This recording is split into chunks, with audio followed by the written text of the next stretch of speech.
तुम मुझे खून दो मैं तुम्हें आझादी दूंगा असं म्हणणारे स्वातंत्र्य लढ्यातले अग्रणी नेते नेताजी सुभाषचंद्र बोस यांची आज 129वी जयंती. पंतप्रधान नरेंद्र मोदी यांनी नेताजी सुभाषचंद्र बोस यांना अभिवादन केलं आहे. नेताजी सुभाषचंद्र बोस यांची जयंती पराक्रम दिवस म्हणून साजरी केली जाते.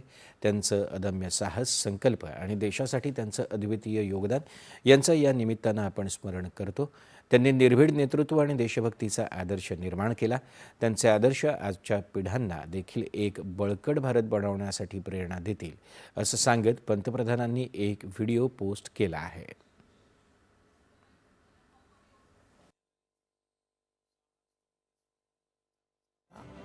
इतना ही नहीं, वे बहुत कुशल प्रशासक भी थे। महज 27 साल की उम्र में वो कोलकाता कॉरपोरेशन के चीफ एग्जीक्यूटिव ऑफिसर बने और उसके बाद उन्होंने मेयर की जिम्मेदारी भी संभाली। एक प्रशासक के रूप में भी उन्होंने कई बड़े काम किए। बच्चों के लिए स्कूल, गरीब बच्चों के लिए दूध का इंतजाम और स्वच्छता से जुड़े उनके प्रयासों को आज भी याद किया जाता है। अपने संकल्पों को सिद्धि तक ले जाने की उनकी क्षमता अद्वितीय थी।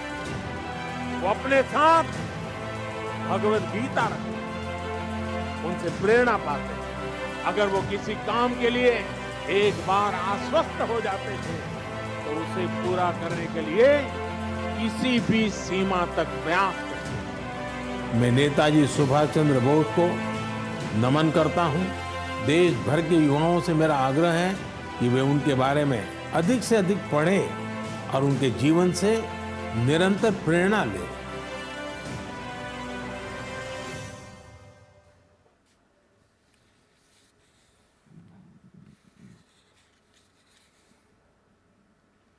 नेताजी सुभाषचंद्र बोस यांच्या जयंतीच्या निमित्तानं आज देशभरात विविध कार्यक्रमांचं आयोजनही करण्यात आलं आहे.